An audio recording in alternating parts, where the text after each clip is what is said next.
Happy New Year to our listeners today and to so many citizens across Southern York County after we celebrate Christmas with so many warm and treasured family traditions.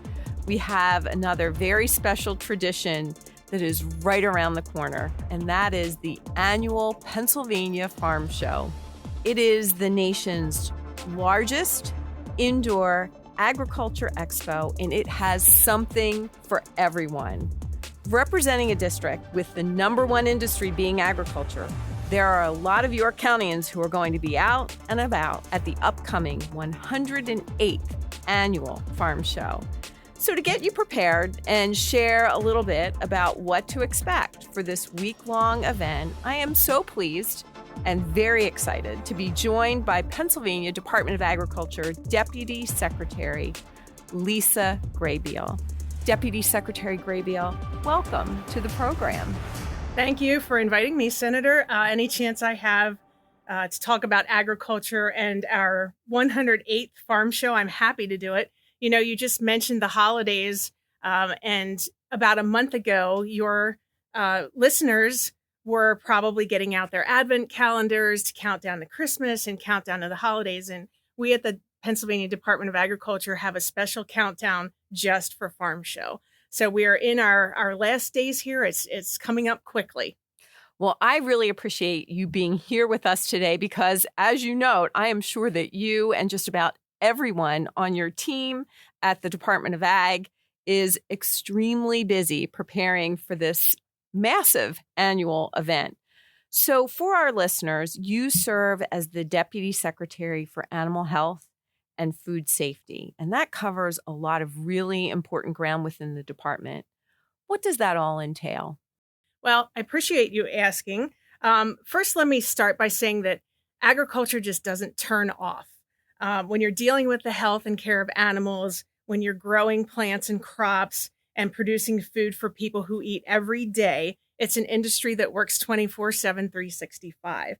So in our Animal Health Bureau, for example, we have a team of great veterinarians led by our state veterinarian, Dr. Alex Hamburg, and our assistant state vet, Dr. Aaron Luley, who, for example, just worked through Christmas and our New Year's weekends responding to high-path avian influenza cases.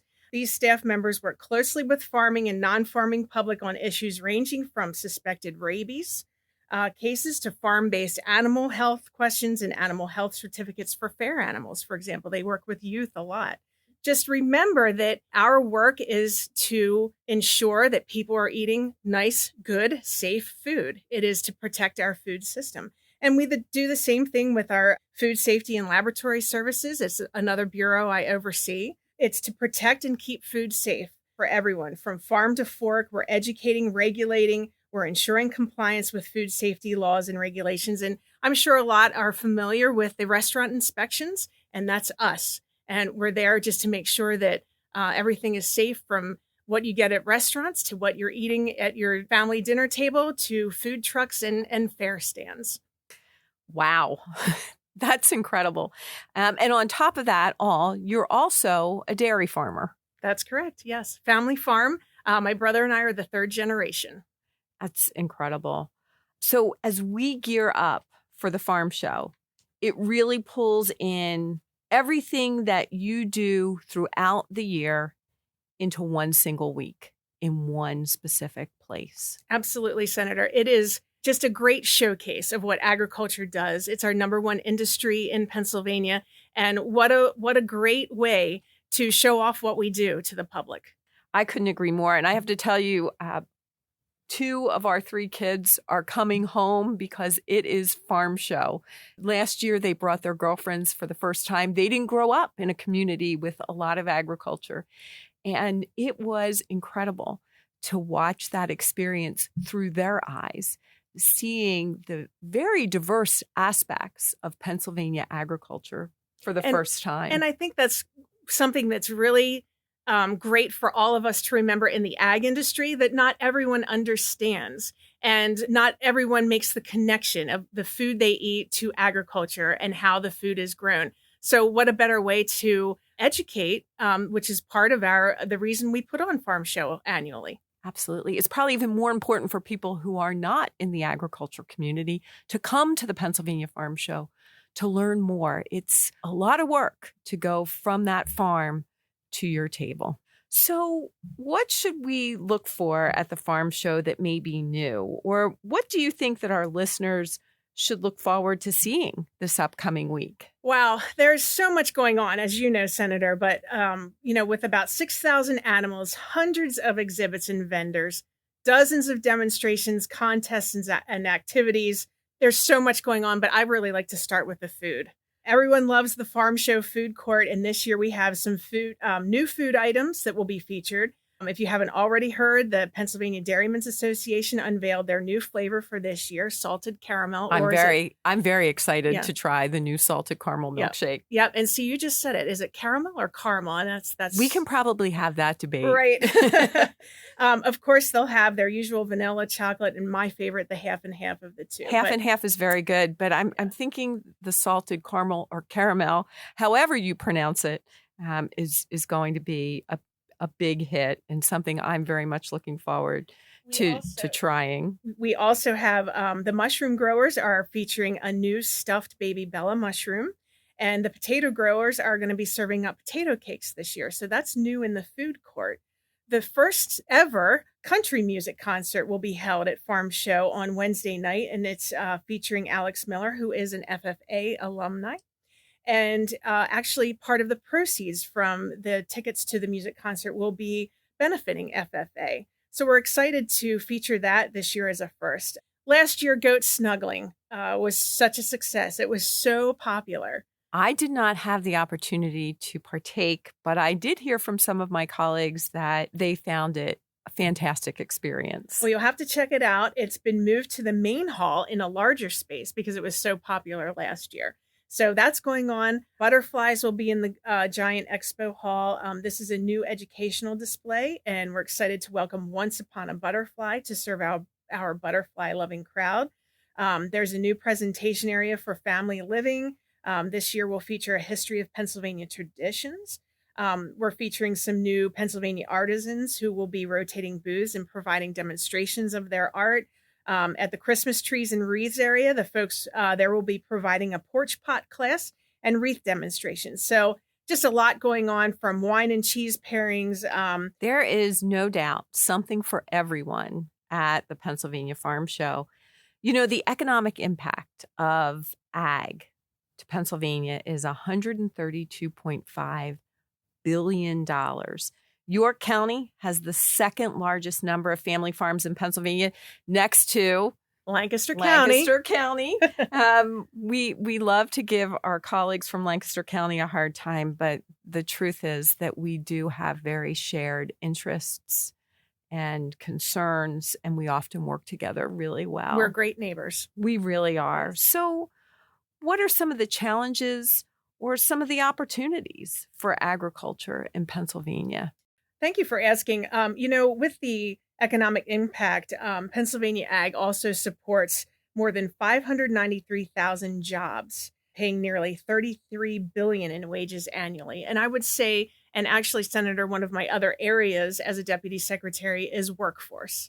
And that is one of our big challenges in agriculture, as it is in other industries. So we're always working hard on our apprenticeships and how can we educate our youth to become interested in agriculture and what jobs are out there. I think a lot of our youth may think when you say agriculture job, they think, oh, it's milking cows or it's going out and harvesting something. But there's so much more to the workforce opportunities in agriculture. But I would say that's probably one of our biggest challenges we're facing right now in the industry. Well, and agriculture has really gone high tech. It's amazing to learn all of the latest and greatest technology. Cows wear Fitbits, and people think that's a joke, but it's the truth.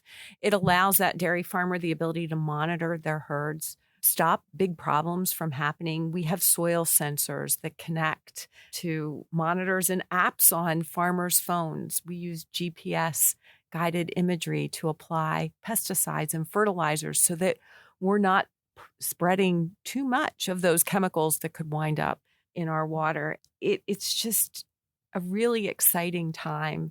And the one thing that you did not touch on is that great tradition of the butter sculpture. Any chance we can get you to dish on what the theme is? I mean, we don't keep secrets in government, but boy, this one, we don't know. Do you know? Well, I tell you, Senator, we keep it top secret. The butter and sculpture unveiling will be Thursday at 10 o'clock in the morning. Maybe I will tell you that it is runs with our theme, connecting our communities. So maybe we'll wait for the unveil to give you the full benefit of seeing what it's all about. But a little interesting fact about the butter sculpture. A lot of people ask, well, what do you do with all that butter at the end? It's a lot of butter. It is. It's 1,000 pounds of butter. So we take that to a dairy farm in Juniata County, Rhineford Farms, and it gets placed into their manure digester and used for energy. So it goes back into recycling and goes to be used for electricity generation. That is absolutely fascinating. And farmers, I have found, are very innovative, and they don't really waste very much. They are always looking to recycle and reuse. And clearly, this is a new and innovative way to do it. So as we're sitting here talking, I'm still thinking about how excited I am to try one of those new milkshakes. And it's great because the food court opens earlier than the farm show. So it opens Friday. Yes, that's correct. Friday from noon to 9. Yes. So if you are looking for a great dinner treat, you can head on over to the farm show complex from Friday. Actually, you can start with lunch. You can stay through dinner. Lots of good treats. And it's more than just farm show milkshakes, potato cakes, the baby Bella mushrooms, the stuffed mushrooms, the fried cheese. I mean, apple cider slushies. I think one year my son even had an entire huge part of a turkey for dinner one night when we were there. Turkey legs, yes. The whole gamut. So farm show food court opens Friday at noon until 9 o'clock. What are the hours of the farm show? And do you have any tips for parking? Sure do. Well, first, let's go over the farm show itself is free admission. Parking is $15 and payment is credit card only. There will be free shuttle services running regularly from our satellite parking lots at Hack and other designated lots. The hours for Farm Show are 8 a.m. to 9 p.m. every day but Sunday. Sunday runs 8 a.m. to 8 p.m. And then our last Saturday of Farm Show, January 13th, is from 8 a.m. to 5 p.m. Fantastic. Deputy Secretary Graybeal, where can folks go to learn more about the 2024 Farm Show? Get all the details. No, thank you for asking. Besides the Farm Show hours, parking information, there's a schedule of events, a lot of other details. If you visit the website at farmshow.pa.gov, you can also follow Facebook for updates. And before you're headed out to the Farm Show, download the PA 511 app for the latest travel alerts and traffic updates. There's a Farm Show function on the app that helps you navigate the area and avoid traffic problems in and around Harrisburg. It's a busy event, attracts a lot of people in traffic, so we encourage people to just keep up with the updates. Great tips for folks who are going to come on out to the 2024 Pennsylvania Farm Show. Today's guest was Pennsylvania Department of Agriculture Deputy Secretary Lisa Graybeal. Thank you again for tuning in to today's episode. If you have any questions, please do not hesitate to visit my website at senatorkristen.com. And this is Kristen Phillips-Hill signing off, and we're going to look forward to talking to you again soon.